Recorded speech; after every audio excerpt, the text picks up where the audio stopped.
सो ही everyone, स्वागत है आप सभी का। मेरा नाम है दीपक विश्वकर्मा और आप सभी मुझे सुन रहे हैं मेरे इस यूट्यूब चैनल पर, यानी कि डार्क लेजेंड हॉरर स्टोरीज पर। और मुझे पूरी उम्मीद है आप सभी बहुत अच्छे होंगे। तो दोस्तों, एक बार फिर से मैं आप सभी के लिए वेंडिगो की एक डरावनी कहानी लेकर हाजिर हो गया हूँ। लेकिन आज की कहानी शुरू करने से पहले मैं आप सभी को एक इम्पॉर्टेंट बात बताना चाहता हूँ, तो सबसे पहले आप ये वीडियो देख लीजिए। तो दोस्तों, मेरा नाम है दीपक विश्वकर्मा और मुझे पूरी उम्मीद है आप सभी बहुत अच्छे होंगे। अभी तक आप मुझे सुन रहे थे और अब आप मुझे देख रहे हैं। जैसा कि आप सभी को पता है, मेरे दो यूट्यूब चैनल्स हैं। एक है डार्क लेजेंड हॉरर स्टोरीज और एक है Deepak Vishwakarma Hindi horror stories podcast, जिन पर मैं वीडियोस अपलोड करता हूं। तो इम्पोर्टेंट बात यह है कि मैंने एक थर्ड चैनल ओपन किया है जिस पर मैं फेस कैम वीडियोस अपलोड कर रहा हूं। और अगर आपने उस चैनल को सब्सक्राइब नहीं किया है तो मेरी रिक्वेस्ट रहेगी कि उस चैनल को भी जरूर से सब्सक्राइब कर लें। उसका नाम है हिंदी हॉरर स्टोरीज बाय दीपक विश्वकर्मा। जो कोई भी मुझे अपने साथ घटी रियल घटनाओं के बारे में बताता है, उन पर मैं वीडियोस बनाता हूं और अपने इस थर्ड चैनल पर अपलोड करता हूं। तो इस पर मैंने एक वीडियो भी अपलोड कर दी है जिसमें मैंने आप सभी को 3 डरावनी घटनाओं के बारे में बताया है। तो दोस्तों, अगर आपने उस वीडियो को नहीं देखा है तो जाकर देखिए और साथ ही साथ चैनल को सब्सक्राइब जरूर से कर दीजिए। तो चलिए, ज्यादा टाइम वेस्ट नहीं करते हैं, वेंडिगो की कहानी को अब शुरू करते हैं। तो आई होप आप सभी को समझ आ गया होगा कि मैंने एक नया चैनल स्टार्ट किया है जिस पर मैं फेस कैम वीडियोस बना रहा हूं। और मुझे पूरी उम्मीद है आप सभी को उस चैनल पर आने वाली वीडियोस भी पसंद आएगी। और अगर आपने उस चैनल को सब्सक्राइब नहीं किया है तो मैंने लिंक जो है वो डिस्क्रिप्शन में और कमेंट पिन में दिया हुआ है। आप उस चैनल को जाके जरूर से सब्सक्राइब कर लें, क्योंकि अब मेरे पास 3 चैनल हो गए हैं और मैं अब तीनों चैनल पर वीडियोस अपलोड करूंगा। तो चलिए, अपने जो हेडफोन्स हैं उन्हें लगा लीजिए और आज की जो वेंडिगो की डरावनी कहानी है उसे शुरू करते हैं।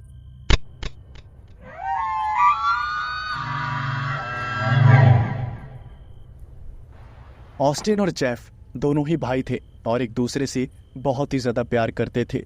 लेकिन एक कार एक्सीडेंट में ऑस्टिन के दोनों पैर चले गए थे, जिसके कारण ऑस्टिन लाइफ टाइम के लिए व्हील चेयर पर आ गया था। और इसी कारण से ऑस्टिन बहुत ही ज़्यादा दुख भरी जिंदगी काट रहा था।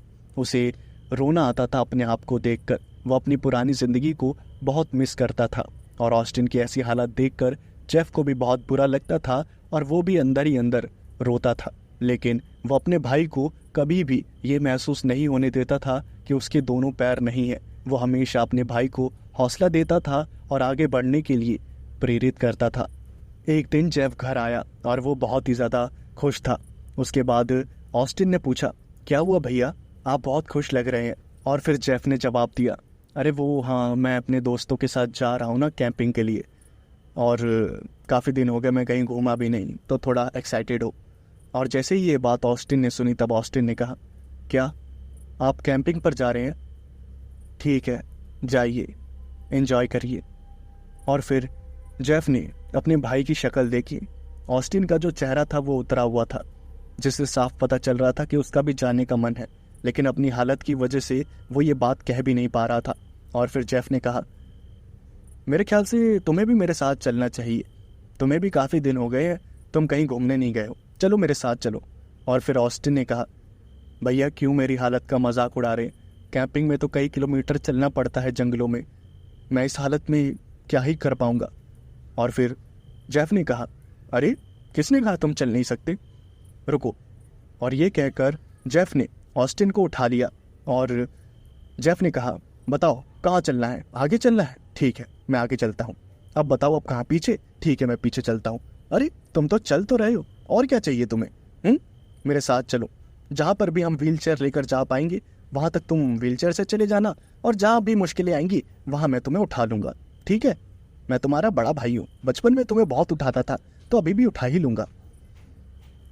ये सारी बातें सुनने के बाद ऑस्टिन की आंखों में आंसू आ गए और वो अपने भाई को गले लगाकर रोने लगा। शाम के वक्त जेफ अपने भाई ऑस्टिन को लेकर जंगल के बाहर पहुंचा, जहां पर जेफ की गर्लफ्रेंड एमिली और जेफ का एक दोस्त रोमन दोनों पहले से ही उनका इंतज़ार कर रहे थे।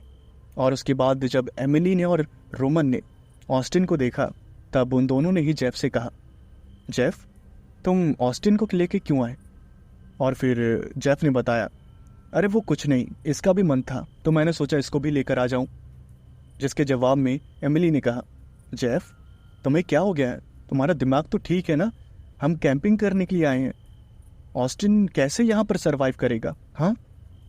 जिसके जवाब में जेफ ने कहा, अरे तो क्या हो गया, मैं इसे अपने कंधे पर उठा लूँगा ना, बाकी जगह यहाँ ये व्हील चेयर से चल लेगा, उसमें कोई प्रॉब्लम थोड़ी है। और फिर रोमन ने कहा, हाँ हाँ बिल्कुल ठीक बात है, बेचारा ये घर पर क्या करेगा। ठीक किया तुम इसे यहाँ पर लेकर आ गए। चलो अब जंगल के अंदर चलते हैं। और उसके बाद जहाँ जहाँ व्हील चेयर जा सकती थी वहाँ वो सभी ऑस्टिन को व्हील चेयर से लेकर जाते थे, और जहाँ ज़रूरत पड़ती थी वहाँ पर जेफ अपने भाई को उठा लेता था और उसके बाद रास्ता तय करता था। ऐसे ही वो सभी जंगल में आगे बढ़ रहे थे और सभी को बहुत ही ज़्यादा मज़ा आ रहा था। ऑस्टिन भी बहुत ही ज़्यादा एंजॉय कर रहा था। उसने कभी सोचा नहीं था कि इस दर्दनाक घटना के बाद उसे कभी कैंपिंग करने का सुख प्राप्त होगा। तभी ऑस्टिन को उस जंगल में एक छोटा सा तालाब दिखा जो कि बहुत ही ज़्यादा खूबसूरत था। ऑस्टिन ने अपने भाई से कहा, भैया वो तालाब देखिए ना, कितना खूबसूरत लग रहा है। और फिर जेफ ने कहा, अच्छा वो तालाब तुम्हें खूबसूरत लग रहा है, चलो मैं तुम्हें वहाँ तक लेकर चलता हूँ, तालाब को अच्छे से देख लो। और फिर जेफ ने ऑस्टिन को उठाया और वो ऑस्टिन को तालाब के पास लेकर गया। ये सारा नज़ारा देखकर जेफ की गर्लफ्रेंड एमिली और रोमन दोनों ही बहुत ही ज़्यादा इमोशनल हो गए। एमिली ने कहा, देखो जेफ कितना ज़्यादा जिम्मेदार है, अपने भाई का कितने अच्छे से ख्याल रख रहा है, इसलिए तो मैं इससे प्यार करती हूँ। और उसके बाद रोमन ने कहा, हाँ हाँ मुझे पता है तो किसका बेस्ट फ्रेंड, मेरा ही। वो सभी जंगल को घूमते रहे और घूमते घूमते अंधेरा हो गया और एक जगह पर उन्होंने कैंपिंग करने का फैसला किया। उन्होंने बॉनफायर जलाया और टेंट लगाए। दिन भर जंगल में इधर से उधर घूमने के बाद वो सभी बहुत ही ज़्यादा थक गए थे, इसलिए खाना खाकर वो सभी अपने अपने टेंट में सो गए। जेफ और उसका भाई एक टेंट में सो रहे थे, एमिली अलग एक टेंट में सो रही थी और रोमन अलग एक टेंट में सो रहा था। रात के तकरीबन 2 बजे हुए थे और तभी एमिली के टेंट के बाहर कोई आया और एमिली को उसकी परछाई दिख गई। एमिली को लगा कि शायद रोमन या फिर जेफ में से कोई होगा और एमिली ने आवाज़ लगाई, कौन है? उसके बाद बाहर से जेफ की आवाज़ आई और जैसे ही एमिली ने जेफ की आवाज़ सुनी तब उसने टेंट की चैन खोली और जेफ को अंदर खींचने की कोशिश करी, लेकिन वो अंदर खींच ही रही थी। तभी जो हाथ टेंट के अंदर आया उसे देखकर एमिली की चीख निकल गई। वो हाथ बहुत ही ज़्यादा भयानक और डरावना था। वो हाथ किसी इंसान का था ही नहीं, उस हाथ में हड्डियां नजर आ रही थी और ये देखकर एमिली काफ़ी ज़ोर से चिल्लाई और एमिली की चीख सुनकर रोमन, जेफ और ऑस्टिन जाग गए। जेफ और रोमन टेंट से बाहर निकले और उन्होंने जो कुछ भी देखा वो देखने के बाद उन दोनों की जो आंखें थी वो खौफ से चौड़ी हो गई। उन्होंने देखा कि एक आदमखोर वेंडिगो एमिली के टेंट के बाहर खड़ा है और उसके सर पर हिरन जैसी सींगें हैं और वो दिखने में बहुत ही ज़्यादा भयानक और पतला है। ये सब देखकर जेफ और रोमन दोनों ही पागलों की तरह चीखने लगे और एमिली भी चिल्लाने लगी। जेफ के पास में एक बड़ा सा पत्थर पड़ा हुआ था। जेफ ने उस पत्थर को उठाया और उस आदमखोर के ऊपर फेंका और वो आदमखोर थोड़ा सा दूर जाकर गिरा। जैसे ही ये हुआ तब जेफ ने चिल्लाते हुए कहा, एमिली मेरे पास आओ। और उसके बाद एमिली भी भागते हुए गई और उसने जेफ को गले से लगा लिया। बाहर की चीख पुकार सुन के ऑस्टिन अंदर रोने लगा और उसके माथे पर पसीना आ गया। घबराहट और डर से उन सभी के दिमाग ने काम करना बंद कर दिया था। तभी वहां पर बिजली कड़की और आसमान में बादल आने लगे और बारिश शुरू हो गई और इससे वहां का जो नज़ारा था वो और भी ज़्यादा डरावना और भयानक हो गया। बारिश बहुत धीमी धीमी हो रही थी जिसके कारण कैंपिंग के लिए लगाई हुई आग जल रही थी। उसके बाद जेफ ने एक जलती हुई लकड़ी उठाई और उस वेंडिगो को उस लकड़ी से डराने लगा। उस आग को देखकर वेंडिगो भी डर रहा था और पीछे हट रहा था। जेफ ने एमिली और रोमन से कहा, तुम मेरे भाई को लेकर यहाँ से भागो, मैं इसे रोक कर रखता हूँ। रोमन ऑस्टिन के टेंट की तरफ बढ़ ही रहा था। तभी एमिली ने चिल्लाते हुए कहा, रोमन क्या तुम पागल हो गए हो? उस ऑस्टिन को लेकर कैसे भागोगे? छोड़ो इनको, भागते हैं यहाँ से। और जब ये बात जेफ ने एमिली के मुंह से सुनी तब उसका जो दिल था वो मानो चकनाचूर सा हो गया और वो वहीं पर फूट फूट कर रोने लगा। लेकिन वहाँ पर उसे मजबूत दिल से काम लेना था, इसलिए उसने उस जलती हुई लकड़ी को वेंडिगो के सामने ही रखा ताकि वो वेंडिगो आगे ना बढ़ पाए और कोई हमला ना कर पाए। ऑस्टिन और जेफ को वहीं पर छोड़कर रोमन और एमिली वहाँ से भाग गए और ऑस्टिन और जेफ वहाँ पर अकेले रह गए उस आदमखोर वेंडिगो के सामने।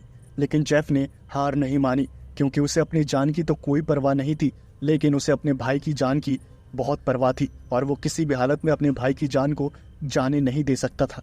इसलिए उसने हिम्मत से काम लिया और वो जो कैंपिंग में आगे चल रही थी उसे और ज़्यादा बढ़ाया ताकि वो आदमखोर आगे के चलते उनके पास ना आ सके। और जब आग बढ़ गई तब भगवान के आशीर्वाद से बारिश जो थी वो रुक गई और जिसके कारण आग नहीं बुझी और आदमखोर वेंडिगो उन दोनों के करीब नहीं आ पा रहा था।